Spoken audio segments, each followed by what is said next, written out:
అందరికీ happy morning. ఈరోజు మనం ఒక యాక్టివిటీని చేయబోతున్నాం. ఏంటంటే యూనిటీ. యూనిటీ అంటే ఏంటి? యూనిటీ అంటే ఐకమత్యం. అంటే మనము సెల్ఫిష్గా లేకోకుండా, స్వార్థంగా లేకోకుండా అందరం కలిసి ఉండడాన్ని యూనిటీ అని అంటాం. కానీ ఎంతమంది ఐకమత్యంగా ఉంటున్నారు ఆలోచించండి. ఎంతమంది అందరితో ఫ్రెండ్లీగా ఉంటున్నారు? ఎంతమంది అందరికీ సపోర్ట్ చేస్తున్నారు, హెల్ప్ చేస్తున్నారు? ఒకసారి ఆలోచించండి.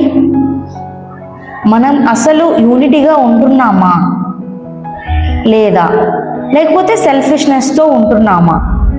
యూనిటీగా ఉంటే ఏం జరుగుతుంది, యూనిటీగా లేకపోతే ఏమవుతుంది, సెల్ఫిష్గా ఉంటే ఎలా అవుతుంది అనేసి ఒక యాక్టివిటీ ద్వారా మనం ఇప్పుడు చూపించబోతున్నాం.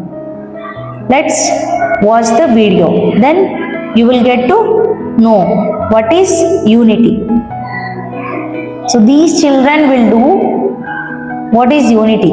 ఇప్పుడు వీళ్ళ చేతిలో బలూన్స్ ఉన్నాయి. ఈ బలూన్స్లో 1 minute టైం ఇస్తాను.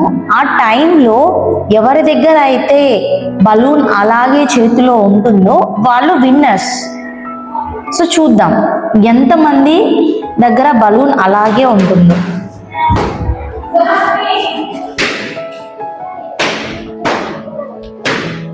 ఇప్పుడు వీళ్ళు బలూన్స్ అన్నీ కూడా పగలగొట్టేశారు.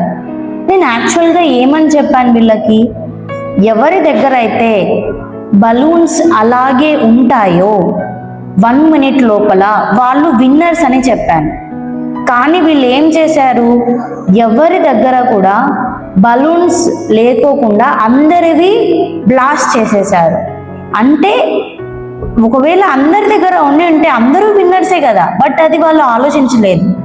వాళ్ళు సెల్ఫిష్గా ఆలోచించి మేము మాత్రమే గెలవాలి అన్నారు. బట్ ఎవరూ గెలవలేకపోయారు. ఇలా వాళ్ళే కాదు, ప్రతి ఒక్కరి మైండ్ సెట్ కూడా అంతే, అలాగే ఉంటుంది. ప్రతి ఒక్కరి ఆలోచన కూడా అలాగే ఉంటుంది. అలా ఉన్నప్పుడు ఏమవుతుంది, మనము ఏదైనా గెలవడానికి వీలుగా ఉంటుందా? అవ్వదు. అలాంటప్పుడు మనం ఏం చేయాలి, యూనిటీగా ఉంటే మనము ఏదైనా కూడా హ్యాపీగా అందరితో కలిసి పంచుకోవచ్చు.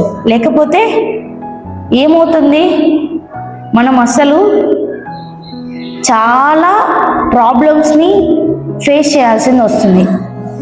అందువల్ల యూనిటీగా ఉంటే మనం హ్యాపీగా ఉంటాము. అదే నేను చూపించాలనుకుంటున్నాను. Thank you.